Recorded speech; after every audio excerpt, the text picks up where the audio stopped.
The complex relationship between Taiwan, the United States, and China has been the subject of ongoing media coverage in recent weeks, prompting many to speculate about the future course of action for each country.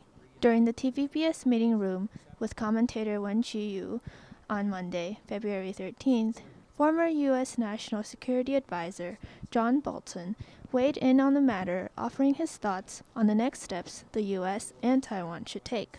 Bolton recommended abandoning the notion of strategic ambiguity, which he believes may now embolden Chinese aggression instead of deterring it. Now, part of deterring Beijing from invading or trying to blockade Taiwan is to show American commitment. So I think we should abandon the idea of strategic ambiguity.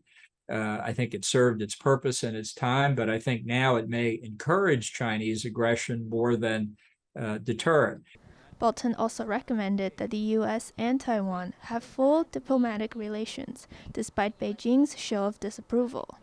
Yes, I think there should be full diplomatic relations, and if Beijing doesn't like it, they can take whatever steps they want. But the idea that somehow we have to condition our foreign policy to suit Beijing's domestic political view of its relationship with Taiwan, to me, is unacceptable. Still, many Taiwanese and people in Washington, D.C. are worried that the tension across the Taiwan Strait could rise even more, but Bolton views it otherwise.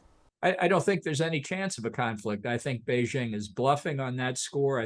However, Bolton still advocates for U.S. military presence in Taiwan to train and assist the country, and to show the U.S. and Europe that it is prepared to, quote, fight for its independence. To make it clear what we have said repeatedly since 1949, that military aggression to reunite China is unacceptable, and that we're going to act in support of the commitments, the obligations that we, the United States, have. I think supplying more effective weapon systems to Taiwan, training and assisting Taiwan's military, encouraging Taiwan to make it very clear to the U.S. and Europe in particular that it is prepared, like the Ukraine, to fight for its independence. Hopefully it won't come to that, but I think that needs to be made clear. Bolton points out that having more American forces in Taiwan and having other Asian Indo-Pacific countries stand behind Taiwan can convince China that, quote, it has far more to lose in being aggressive toward Taiwan than it could possibly gain. But I think Taiwan should now try to take advantage of the menace that China is posing and that is more and more visible around the world. This is a moment, I think, that Taiwan can begin to escape the diplomatic isolation that Beijing has tried to enforce in the past several decades. Wen Qiyu, Jamie Lin Pinzon, TVBS World Taiwan.